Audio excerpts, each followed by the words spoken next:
Hi guys, welcome to the short video about the printing problem which I had with my Anet ET5X printer. I'm usually doing the modeling on TinkerCad and then exporting it, and of course I'm using the Ultimaker Cura, export it, put it on SD card and print it. And usually it works pretty good. There was absolutely no problem. I can show you what I'm doing. I usually was using the STL, which I think is more or less recommended. And then I dropped this thing onto this Cura and then selected the options, sliced it, and then I had the G-code and put it into the printer, and it worked pretty well. Till about 2 weeks ago, I would say, nothing worked anymore. The problem was when I invoked the G-code in the printer and started printing, the printer head was starting to move around a little bit weird, like left, right, up, down, left, right, up, down, left, right, up, down, the same thing. And it was not preparing actually the model. I mean, usually when I have the printer, it's starting with preparing. It's not moving the printer head right away. It stays about in place for about 2-3 minutes or so while it's preparing the code. It's calculating and then it starts heating up and starts printing, but it was not doing that.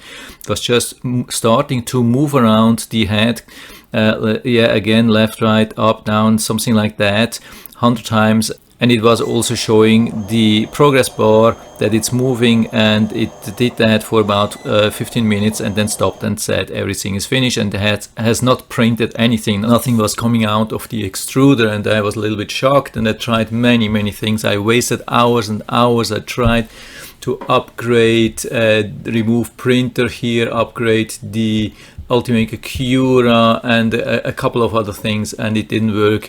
All the models which have been working did not work anymore, and now the problem has somehow solved magically. But what I did in the meantime, as a mitigation of this problem, instead of exporting the STL, I have been exporting the object here.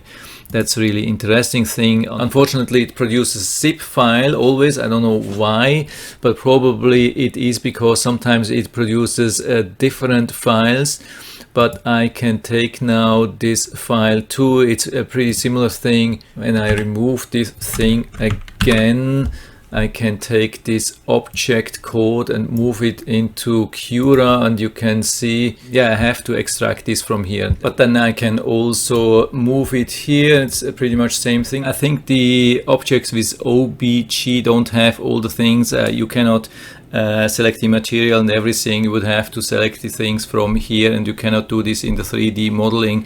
But apart from that, for me it was no difference. You can select all the options here and then slice, put it on the micro SD card and put it into the printer and print it. And for me it has been working. That was the difference for me from the 3D modeling. Instead of exporting the STL, exporting the object code. I don't know why that made a difference. I have tried this many times, back and forth many times, always with the object code. It worked, with the STL it didn't work. And there's also one interesting thing. I mean, there are quite some limitations with the object compared to the STL format, but there's also an advantage when you see that on Windows 10, when I go to the STL, there is no preview available. When I go to the object, you can see it's loading, and I can even move this thing around in the preview already. I think Microsoft has added this thing a couple of years ago automatically in the Windows 10 because they wanted to push this 3D modeling things, and now we have this even here. I mean, of course it has some disadvantages, some limitations with the object, but it's not a bad thing actually if you don't need the surface definition of the object. But the crazy thing now, after a couple of hours working with the object code, I went then again back to the 3D modeler and just tried this to generate the STL file to show you how bad the printer is moving. And I tried it again, exported it, make the G-code again and put it in the printer, and was expecting this strange movement, and it didn't happen. It behaved like normal. I have really no clue, it's crazy. But still, my recommendation is, if it's not working with the STL export, choose the object export if ever possible, and maybe this will solve your problem, maybe also temporarily, like in my situation. I've really no clue.